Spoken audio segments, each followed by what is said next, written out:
Hello Leo, this is Inspire 2016 with your weekly tarot reading for the week commencing the 30th of October until the 6th of November 2023. The first card for you is representing, how do you feel about yourself? Your card is the Four of Wands. This is the time to get together with your family and friends, and to celebrate all the wonderful times that you have had together. Often, this card reflects the holiday period where you get together with the extended family and join in a celebration. Alternatively, it may be as simple as inviting your closest friends over for an intimate dinner and a few glasses of nice wine. The Four of Wands often points to a marriage, engagement, birth of a child, a birthday, graduation or other type of celebration that marks a special milestone. If you have been working on a project, you will reach an important milestone and will have cause to celebrate. You have completed a significant phase of the project and can feel very proud of what you have accomplished so far. This card augurs a time of joy and satisfaction in life, and represents the personal gratification of a job well done, a goal attained, and a vision beginning to be realized. Given the Four of Wands is closely associated with the home environment, you may be working on improving or innovating your home. You may have recently purchased a new home or are very close to finding a new home and getting ready to settle down in your new environment. The Four of Wands indicates peace and harmony. You may find a refuge from the turmoils of life, perhaps by meeting someone new in a romantic setting, or by finding a new place to live that is away from it all. If you have been experiencing any disagreements with others, now will be the time to make a peace offering, and instead focus on creating harmony in the relationship. The Four of Wands provides encouragement when things seem too daunting. The card serves as a reminder that most things in life do not come easily, and so when you do accomplish a major milestone, you should be proud of everything that you have achieved. The Four of Wands is also representative of move from one stage to another, and moving past mistakes and challenges to a place of peace, acceptance and happiness. The second card for you is representing, what do you want most right now? Your card is the Seven of Swords. What you want most right now is doing something in secret, hoping that you are safe and undiscovered. Something goes awry, and your secret is revealed to your embarrassment. This card therefore urges caution when attempting to use cunning or deception to gain an advantage over someone or something else. There is no question that there are times in life when it is necessary to act shrewdly or do something in secret. Perhaps you had to think on your feet and act in a way that was not exactly all above board. Perhaps you had to go behind other people's backs in order to manifest your desires. Perhaps you felt like you needed to cheat or take the easy way out. If acting shrewdly is something you must do, it is essential that you do this with a clear conscience, and you are fully aware of the potential consequences of your actions. Taking the easy path is not always the best path, and sometimes you just have to exert a decent amount of effort to achieve what you want.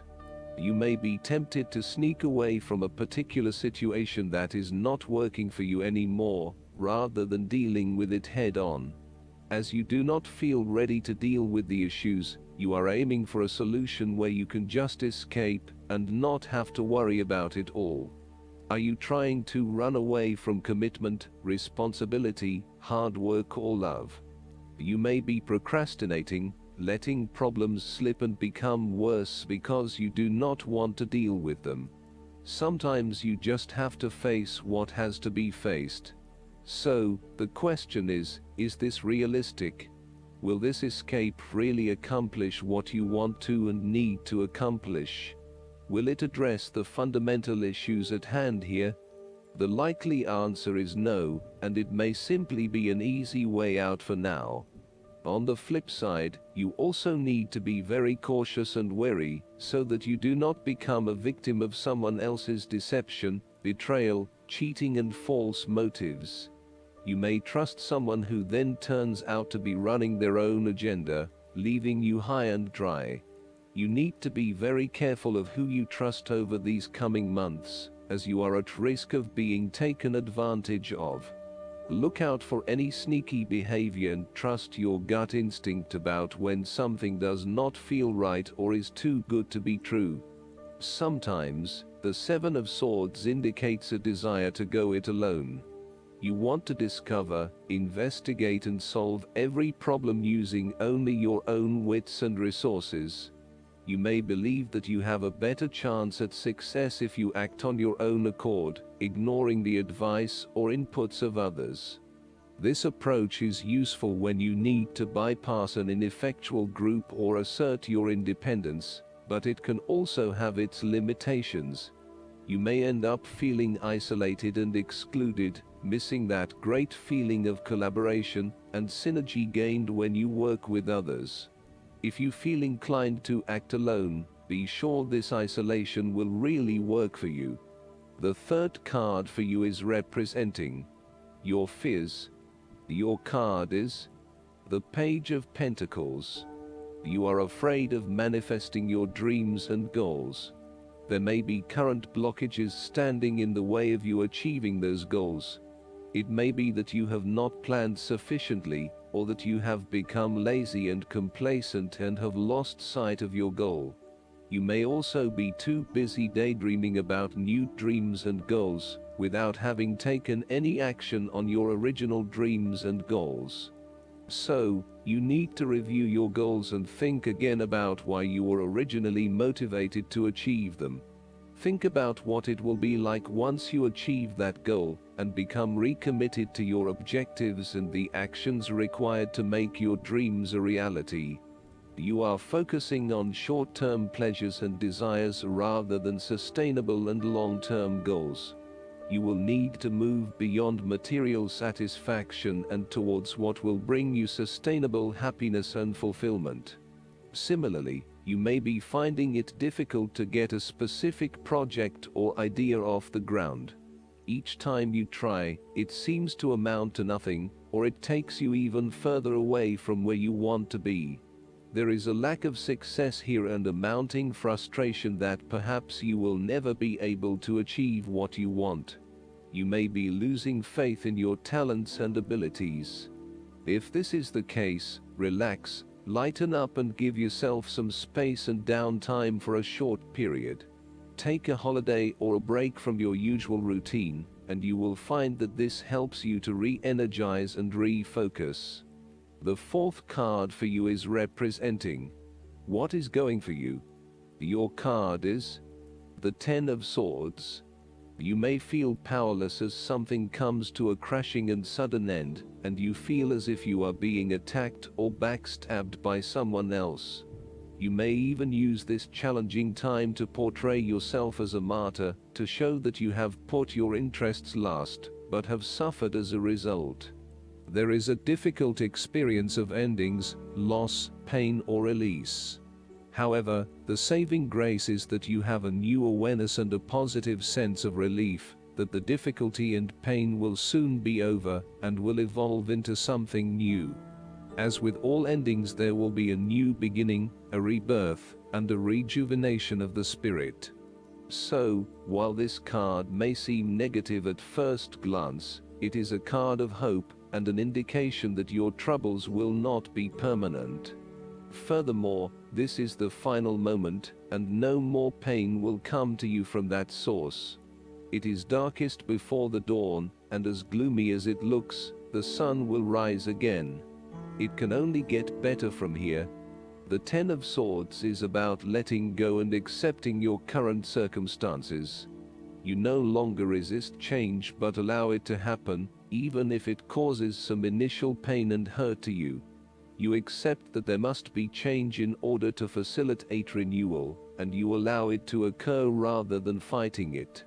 After a painful situation, it is a signal to pick yourself up off the ground, and to reflect upon what happened to you and why, and what you can learn from the experience. The Ten of Swords is a sign that the pain and hurt you have endured has not gone without purpose. The positive power within you can be used to learn from your pain and draw wisdom from defeat. The fifth card for you is representing what is going against you. Your card is the King of Cups. You may be struggling with self-deception and/or the deceptions of others, and the most important thing in this situation is to see yourself and others as they actually are, with clear and loving eyes, but not foster any sense of dependence or weakness through your own actions. In terms of your personal relationship, you feel quite confused about your relationship, and your emotions are out of balance and out of control. You are uncertain about your true feelings, and every day they seem to chop and change, leaving you completely confused. You need to be careful, too, about the messages you are sending to your partner, as he or she may become easily confused too. If you are up one day and down the next, it is probably best to keep some distance now until you work out your feelings and are more in control of your emotional state. Finally, you need to take greater control and responsibility for your emotional state. Right now, you are a loose cannon, letting your emotions rule and flip-flopping from one point of view to another. You want to take charge of your life, but then you are waiting for the universe or for fate to show you the way. You need to be more accountable for your emotional well-being. The last card for you is representing the likely outcome that you may have. Your card is the King of Wands. There would be a male significant figure in your life, most likely from fire signs just like yourself, who is goal-oriented and full of creativity. He is a natural-born leader of all kinds of people, and he is very visionary. Once he sets himself a goal, he sticks to it and ensures that he can make it happen with the support of those around him. People naturally gravitate towards this king as they know he will get things done and will do it very well. He is a master, too, at being able to get other people to do his work for him and keep them on side throughout the process.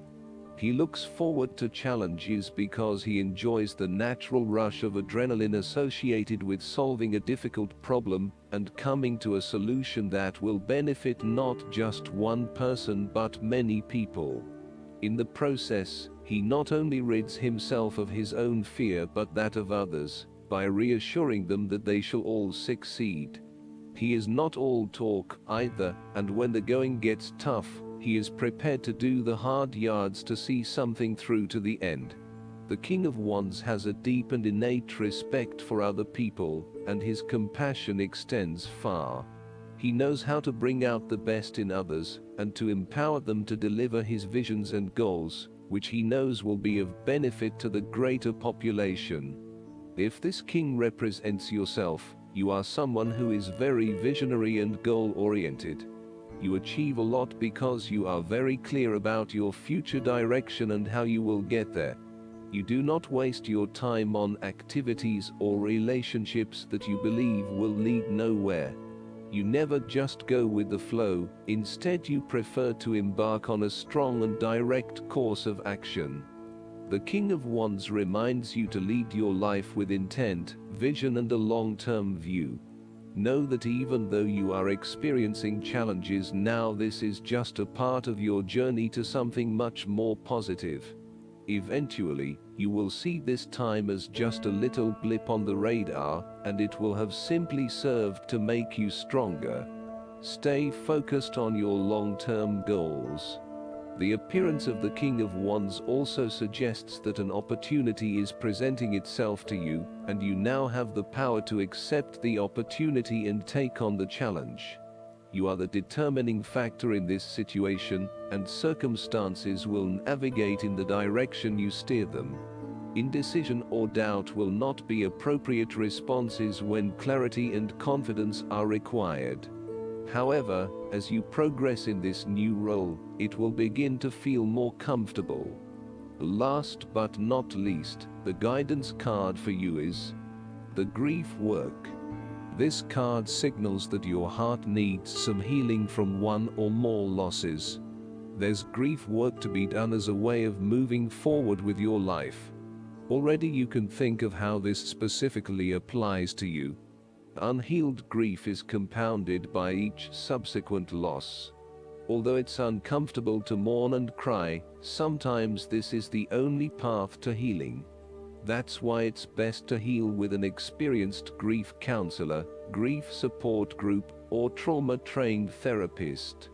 Loss is one of the more painful processes of change, yet it can also help us develop compassion and more appreciation for life. I hope that you enjoy everything, and if you like the reading, just please click subscribe and you will get the instant notifications every time we publish a new video right to your YouTube. Thanks.